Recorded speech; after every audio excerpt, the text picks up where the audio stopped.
Hey, what's up, ladies and gentlemen? So today we are going to be doing Ketu in the sign of Cancer, as in south node of the moon in the sign of Cancer when it's in your horoscope. Okay, so what is the sign of Cancer? Sign of Cancer represents nourishment. It represents motherly nourishment, motherly feelings. It's about taking care of other people.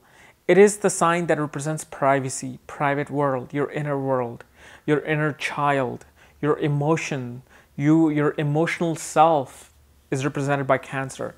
Wherever Cancer is placed, that's where you're going to find your emotional security in your chart, whether it's the first house, second house, third house, fourth house, fifth house. Okay, you are if it's in the first house, you're going to provide yourself emotional security. Okay, if it's in the fifth house, your children will provide you emotional security, or creativity might provide you emotional security. Okay, so then you bring Ketu here. Ketu is what? Ketu is detachment. Ketu is giving up and letting go. Ketu is letting go of the material world. Ketu is letting go of material emotions. Whatever emotions we have in this life, it's an illusion according to Ketu.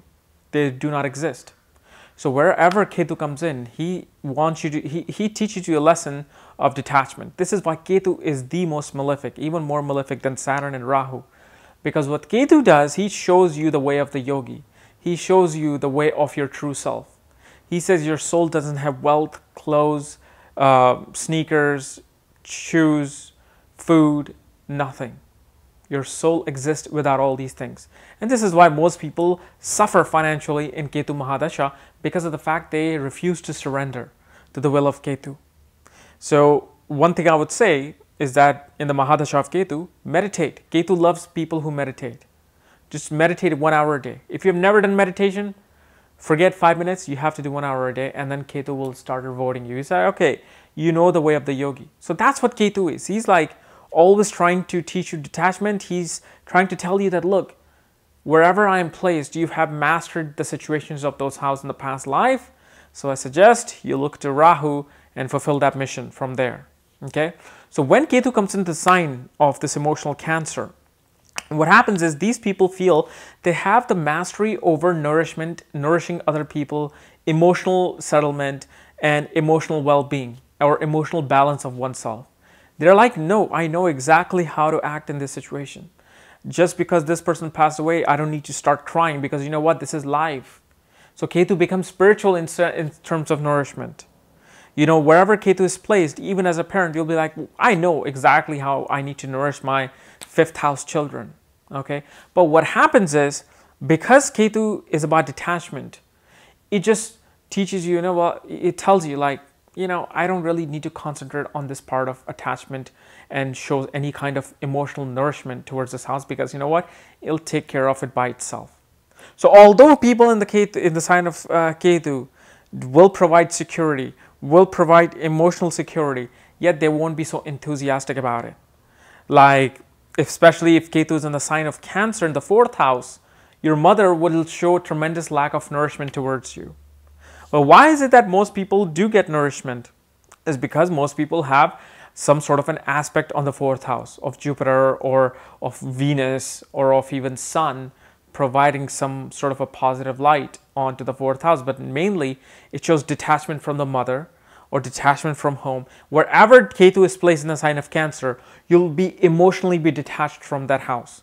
You will not really be so enthusiastic about that house. Yeah, of course, you'll have kids, you can be raising them, but you'll be like, you know, I feel like I've already been through this.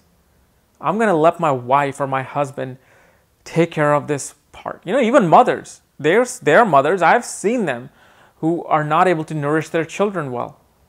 They feel like, this is not for me, but I'm doing it because it's my duty now as a mother. But there's this lack of emotional attachment towards that house, or they receive a lack of emotional attachment from the things of those houses. So Ketu in the fifth house in the sign of Cancer, you might either get lack of emotional support from your children, or you will provide lack of nourishment or lack of emotional nourishment to your children. You'll just do your duty up to a point, but you will not want to go beyond it unless there's some positive aspect on in your horoscope.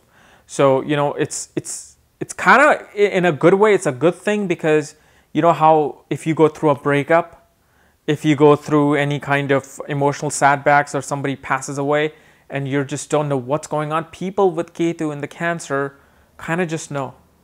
They kind of know, like, you know what? It's part of life. People break up. It's part of life. People die. How much am I going to give myself, or how much emotions am I going to provide for myself or for others regarding this situation? I'll provide it to an extent, but I'm not going to go beyond that, because it's just, I know exactly what this life is, what spirituality is. It's about letting go, including emotions. All right. So guys, this was my analysis of Ketu in the sign of Cancer. If you're new to my channel, subscribe below. And if you want to know where your Ketu is placed and what sign it's placed in and what conjunctions it's receiving, check out the link below in the description section and check out my books there, Astrology at the Speed of Light and Conjunctions at the Speed of Light. And when you get these books, I will send you the link to look at your own chart. Just make sure you follow the directions below. Otherwise, we'll see you next time soon.